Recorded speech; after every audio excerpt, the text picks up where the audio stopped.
Another day of protests in Caracas. Again, opposition supporters took to the streets on Monday to protest against the economic crisis and what they say is the dictatorship of leftist President Nicolas Maduro.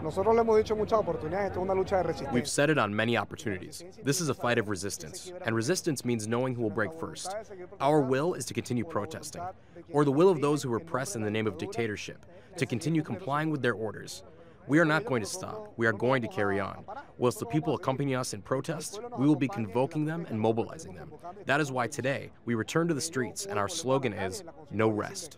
People in Venezuela have been irritated for months over shortages of basic goods and rampant inflation. Unfortunately, we have gone out into the streets peacefully many times, and we have had no response from the government.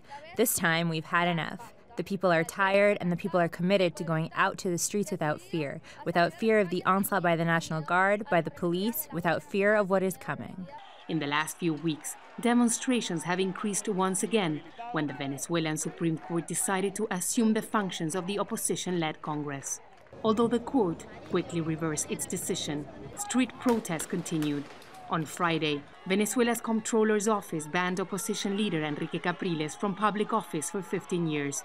It said the ruling was due to administrative irregularities in his role as governor.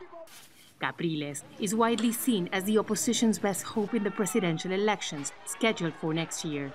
Most protests have degenerated into confrontations between youths throwing stones and security forces spraying crowds with tear gas. The government says the opposition is doing its best to overthrow the government. I'm anxious to call for local elections so we show these people who we are. So they end with the roadblocks and violence, and we respond with votes. On the streets, people think differently.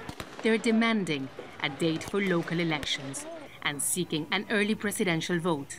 They say they won't stop protesting until the government gives in to their demands. Teresa, Al Jazeera.